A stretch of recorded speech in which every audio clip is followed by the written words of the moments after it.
hoje no programa eu trago Regina Camargo, fundadora e proprietária da Cross. Oi, Adri. Regina. Prazer estar aqui com você hoje. Maravilhoso ter você aqui. Muito prazer. Gente, para mim é uma honra muito grande ter a Regina, porque há muitos anos eu acompanho o trabalho dela e realmente ela tem impactado a vida de milhares de pessoas, né? Regina, como é que foi isso? Como é que tudo começou? Bom, acho que tudo começou, talvez com uma necessidade, ainda quando eu era muito jovem, de trabalhar. Eu sempre gostei muito de buscar a minha independência financeira, né? Então, quando eu estava naquela... Eu sempre fui muito estudiosa. E aí, quando eu estava naquela etapa de o que você vai ser, né? Qual é a profissão que você vai escolher, talvez porque eu fosse muito estudiosa, as pessoas achavam que eu ia fazer medicina ou alguma coisa muito... que exigisse, sim, essa coisa do estudo, e eu resolvi que eu queria ser secretária. E aí as pessoas muito não entendiam por que eu queria ser secretária, já que, puxa, eu era uma pessoa tão estudiosa. E eu queria ser secretária para poder começar a trabalhar. Então, eu escolhi fazer o curso técnico de secretariado e eu investi muito em idiomas. Então, eu fui fazer alemão, eu já estudava inglês, fui estudar alemão. E quando eu terminei o curso de secretariado, o curso técnico, eu entrei na PUC em Língua e Literatura Inglesas. E logo, assim, no segundo ano, eu comecei a estagiar, né? E aí eu comecei a estagiar numa grande corporação, né, que eu sempre brinco que criou uma marca na minha vida, né, que foi a Dupont, e eu comecei como estagiária de secretariado na Dupont. Mas aí as coisas são tão interessantes, né, porque eu fui ser secretária de uma pessoa que era um gerente de treinamento e desenvolvimento, Bruno Fantoni, meu querido. Foi uma pessoa que mudou a minha vida, né? Essas pessoas que você encontra, né, e que geram uma marca na tua vida afetiva e que mudam a sua vida, né? Então, acho que a relação com o Bruno foi uma relação muito importante porque ele nunca me tratou como uma secretária. A gente pensa numa secretária, uma coisa meio típica. O Bruno me envolvia em todos os projetos e eu era sempre uma pessoa muito curiosa, ele era um cara muito inteligente, ele estudava muito. E aí ele me ajudou a fazer uma transição de carreira, né? Eu deixei de ser a secretária dele e entrei no time dele para poder trabalhar com treinamento e desenvolvimento. Então, nessa época, eu voltei para a faculdade, fui fazer psicologia, né? E aí, ele me envolvia nos projetos e depois ele teve um momento que ele foi expatriado. Não, ele não foi expatriado, ele foi fazer um projeto fora, eu mudei de área e aí eu percebi que já não era mais tão legal, porque eu talvez não tivesse tanta essa possibilidade de ter uma atuação mais ampla do que ser uma coisa de secretária. Ele voltou uma época e ele me falou, eu estou voltando. Eu falei, então eu vou ficar, porque eu já estava pensando em mudar. E aí o que acabou acontecendo, eu tenho as mudanças estruturais e me deram a chance de ir para recrutamento e seleção. Eu saí de treinamento e desenvolvimento, fui trabalhar em recrutamento e seleção. E aí eu descobri que a gente precisava conectar essas duas coisas. E aí veio um sonho importante de como é que eu podia transformar recrutamento e seleção em desenvolvimento. E aí eu falava, nossa, assim, o jeito da gente transformar recrutamento, seleção e desenvolvimento é a gente ter a clareza e a coragem de dizer para as pessoas o porquê não. Aí, nesse mesmo momento, tinha um movimento global da Dupont de reflexão sobre carreira. E eles tinham contratado uma consultoria muito legal nos Estados Unidos e eles me escolheram para eu ser a pessoa que ia fazer o rollout dessa iniciativa. E aí, na realidade, eles me colocaram num primeiro grupo e esse curso que eu fiz, que era uma reflexão sobre carreira, ele mudou a minha vida. Porque eu me dei conta, naquele momento, o que eu tinha que fazer com a minha trajetória profissional. Ele falava uma coisa muito simples, ele falava que de verdade norteia a minha vida e eu acho que eu sempre compartilho com as pessoas, que é para você poder ser um bom profissional e você fazer o que você quer, você tem que conectar 3 coisas muito importantes. A primeira é o que você ama fazer. A segunda é, conectando isso, né? O que você ama fazer, o que você faz bem e como que esses 2 elementos, eles conectam com os objetivos da organização.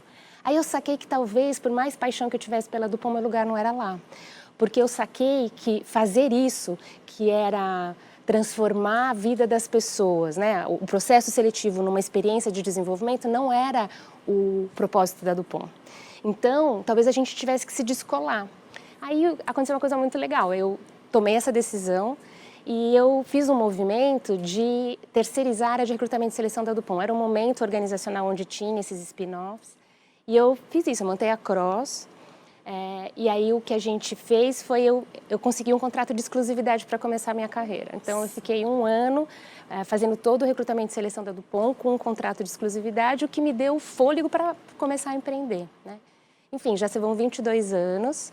Eu comecei fazendo recrutamento e seleção, todas as posições. 1 ano depois, essa mesma empresa que eu me apaixonei pelo curso, eu fui para os Estados Unidos. Consegui a representatividade deles no Brasil e eu os representei 12 anos. E aí, com isso, eu trouxe o braço de desenvolvimento também para dentro da Cross, né?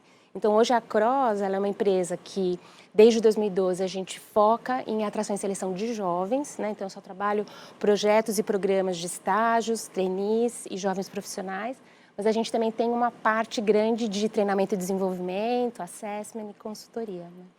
Então, essa é um pouco a minha história, assim, né? Eu comecei como estagiária de secretariado e fui descobrindo o meu sonho, né? Fui transformando o meu sonho. Nossa, que lição, viu, de vida. E hoje, quantos jovens já estão na base de dados da Cross? Então, hoje, assim, a Cross está há 22 anos, mas quando foi em 2015, a gente usava as plataformas de atração e seleção de parceiros, mas aí eu fiz um investimento e montei a minha própria plataforma hoje, que é o Across Jobs. Então, desde 2015 até hoje, a gente tem 650 mil jovens na nossa base, né? Só que, assim, tem muitas outras pessoas antes disso, né? A gente estava aqui agora, né, conversando com outro entrevistado e ele falava, nossa, eu fiz processo seletivo pela Cross lá muito antes de 2015, né? E é verdade, né? Eu acho que tem um pouco dessa... Já impactou muita gente, né? Só para você ter uma ideia, né? Sei lá, a gente faz, sei lá, 30, 40 programas por ano, né? Cada programa tem, em média, sei lá, 10 mil inscritos. Então, assim, é muita gente que a gente acaba impactando, né? Então, o jeito de fazer seleção vem mudando muito e talvez até mesmo a amplitude desse alcance tenha aumentado ao longo desses anos, né? E essa, assim, uma coisa que eu fiquei muito curiosa, que eu tive a oportunidade de assistir um treinamento seu sobre essa questão das metodologias, né, mais ágeis e tal. O mundo está mudando, o que está acontecendo, né, com o comportamento dos profissionais? O que você está vendo? Eu acho que o que a gente vai vendo é que as competências que vão ser requeridas a partir de agora, elas estão mudando, né? O mundo está diferente, né? Eu estava falando dos processos seletivos, assim, era muito típico no passado que a gente tivesse várias etapas presenciais, né? Hoje a gente basicamente tem uma única etapa presencial. Todo projeto ele acontece de um jeito virtual. O próprio treinamento e desenvolvimento ele vai acontecendo de um jeito virtual. Então, assim, por uma questão de custo, por uma questão de comodidade, essa cidade, por exemplo, é um caos, né? Se a gente tiver que fazer as pessoas se movimentarem, a gente perde muito tempo, é ineficiente, né? Então, eu acho que, assim, o digital, ele veio e ele transforma o jeito, não só pela tecnologia, mas ele transforma o jeito da gente pensar. Então, eu acho que o mundo do futuro, ele é um mundo onde a gente vai ter que ter muita flexibilidade, onde a gente vai ter que estar com uma capacidade imensa de aprender o tempo todo. E a gente conecta isso com o jovem, mas isso não tem idade, né? Eu acho que o mindset digital, ele não é uma coisa de idade, ele é uma coisa que a gente precisa aprender. Então, eu acho que essa questão da gente poder estar continuamente aprendendo, eu acho que é uma coisa que é fundamental. Flexibilidade, como eu falei. E eu acho que... por conta disso tudo, né, eu acho que assim, a capacidade de análise, eu acho que ela é importante e eu acho que o mundo organizacional ele vai ficar menos hierárquico, né?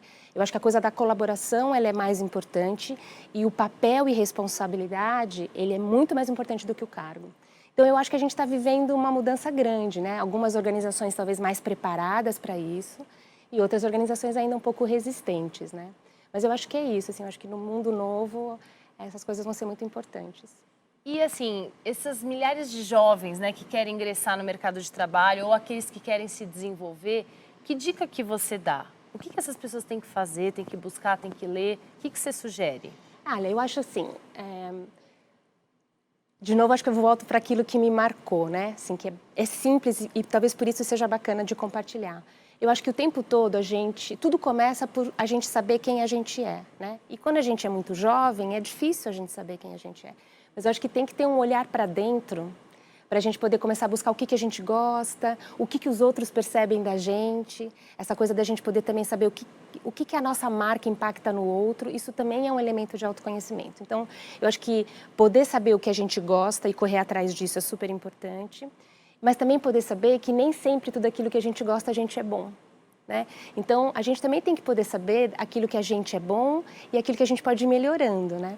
Então, eu acho que o jovem precisa estar bem conectado com essas coisas para poder fazer as escolhas. E aí, eu tenho uma coisa que eu acho. O mercado de trabalho, ele muda muito, tem lugares onde é mais fácil, a gente tem que levar esses elementos em consideração, mas eu acho que o sucesso tem a ver com a paixão. Eu acho que quando você faz aquilo que você gosta e que você é bom e que você tem um objetivo maior que te move, eu acho que os caminhos se abrem, né? E eu acho que quando você faz aquilo de um jeito legal, de um jeito coerente, de um jeito que é para o bem, e não só para o seu bem, mas para o bem do todo, às vezes demora um pouco, mas os caminhos, eles aparecem, eles se abrem, sabe? Eu super acredito nisso. Regina, qual foi, assim, o projeto ou a conquista que mais você se orgulha até hoje? Então, olha, eu vou falar de uma coisa bem recente, né? Eu acho que, porque já tem uma história longa, né? E, claro, assim, poder montar a Croze foi um projeto, foi um momento delicioso na minha vida, até porque foi um momento na minha vida pessoal que tudo mudou, né? Quando eu me lembro, no ano que eu comecei a pensar a Croze, eu estava fazendo meu último ano de psicologia, eu era funcionária da Dupont, e eu era casada. Quando terminou esse ano, eu não era mais funcionária da Dupont, eu tinha me formado e eu estava separada. Sabe quando tudo muda? Então, assim, foi mergulhar num mundo de vou aprender muito. E se tudo der errado, valeu a pena, sabe? Esse foi um momento muito importante. E a gente vem vivendo, assim, nos últimos anos, um momento assim, de dificuldades, né? Assim, o mercado não está fácil, nós somos uma consultoria que está no mercado há bastante tempo, mas a gente também enfrenta dificuldades, né? E eu vivi um momento, assim, de 2017, assim, eu tinha um sócio, a gente se separou, então fazer tudo de novo agora sozinha, eu sou a única dona, a única proprietária e está tudo comigo.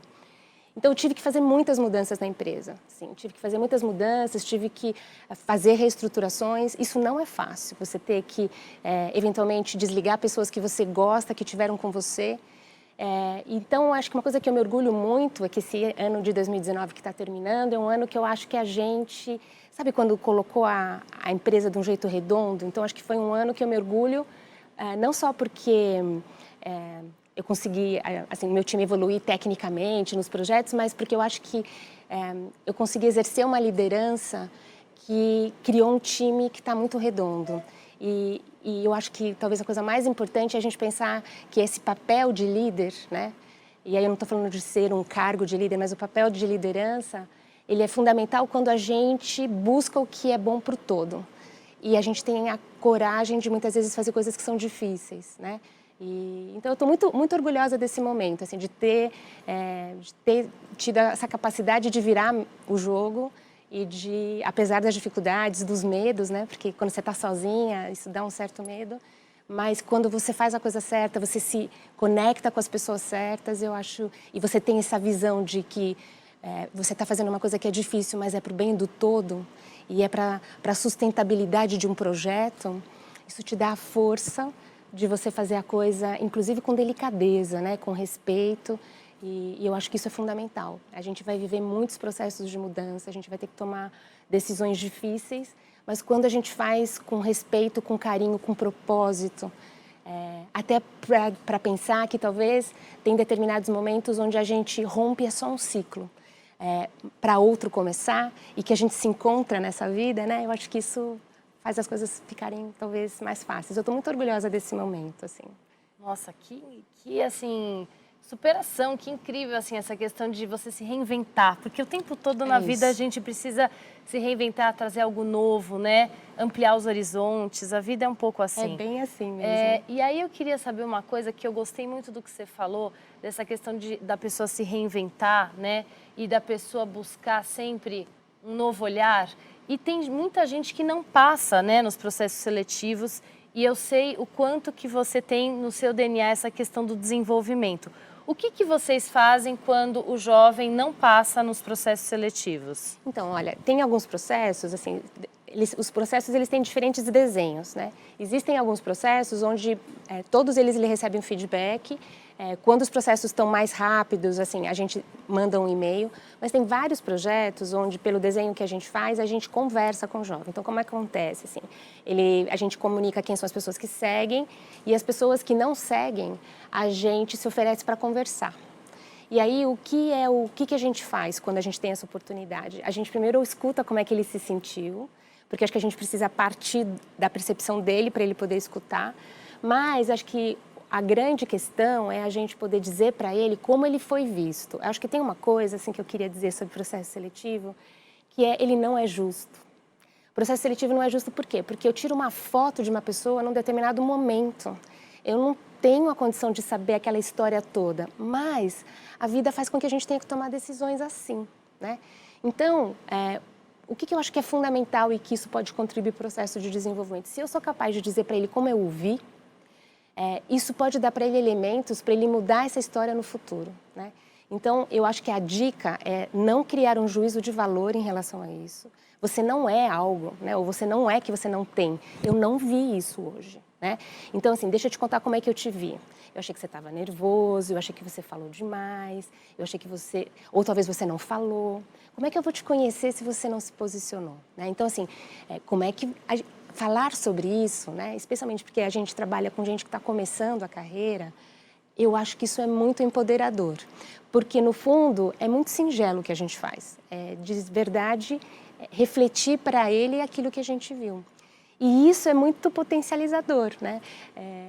Várias consultoras que trabalham com a gente contam que nos processos, e agora nessa época do ano, né, que é segundo semestre, tem muitos participando de vários projetos. Então, a gente encontra com eles em vários projetos. E quando a gente tem essa oportunidade de conversar e de contar para ele, elas contam que elas encontram ele em outro projeto muito mais inteiro, sabe? E isso é muito legal. Quando eu penso que eu posso fazer isso, eu falo, nossa, isso é mudar a vida das pessoas. É um ato singelo, simples, mas ele é muito poderoso, né? Então, eu fico muito orgulhosa quando a gente tem essa possibilidade. Com esse mundo muito veloz, às vezes a gente não consegue fazer isso e um e-mail não é tão legal, mas uma conversa ela é sempre muito poderosa nesse sentido, né? Nossa, é transformadora mesmo. E eu queria saber, para a gente encerrar esse nosso bate-papo maravilhoso, qual que é o teu fator DNA, aquilo que torna você uma pessoa única? Olha, eu acho assim, para a gente poder saber o fator DNA, acho que tem aquilo que a gente busca, mas eu fiquei pensando que também tem aquilo que os outros dizem pra gente, né? Assim, e aí a gente tem que buscar a coerência, assim, puxa, será que aquilo que o outro vê em mim é aquilo que fala da minha essência, né? E esse é um exercício, né? Acho que na vida você vai um pouco buscando isso, assim, o que eu acho que é o meu DNA? Eu acho que eu sou uma pessoa apaixonada pelo que eu faço, assim. Eu sou uma pessoa que... Eu tenho 2 filhos, né? E eles falam, nossa, mãe, você trabalha muito. Eu falo assim, olha, é verdade, eu trabalho muito, mas a mamãe trabalha, não é... Claro que a gente tem que ganhar dinheiro, né? Tem que pagar as contas, mas eu trabalho porque eu amo o que eu faço, sabe? Eu acho que você ser movido pela paixão é uma das coisas mais... Assim, é o que me marca, né? Então... Eu acho que essa paixão me traz, assim... Outro dia uma pessoa falou assim, nossa, você é muito carinhosa, você é muito genuína, né? Quando eu entro numa coisa, eu me dou. Então, eu acho que essa é a minha marca, assim, de ser genuína, de ser verdadeira, de ser transparente. Assim, eu gosto de falar a verdade, mesmo quando ela é difícil. Aí eu busco um jeito que ela possa ser escutada. Então, eu acho que essa é a minha marca, assim, essa paixão, essa coisa genuína, né? E a busca sempre pela coerência, assim, pela consistência, sabe? Isso são coisas que são a minha marca. Regina, muito obrigada por toda a sua história, por toda essa aula, a sua trajetória maravilhosa e o quanto você inspira cada um de nós. Você me inspira, inspira milhares de pessoas. Muito obrigada, continue brilhando muito. Nossa, e obrigada. é uma honra poder ter tido você aqui. Nossa, eu fiquei assim, super lisonjeada pelo convite. Foi um prazer estar aqui com você hoje. Delícia. Obrigada, Adriana. Muito obrigada. Adorei.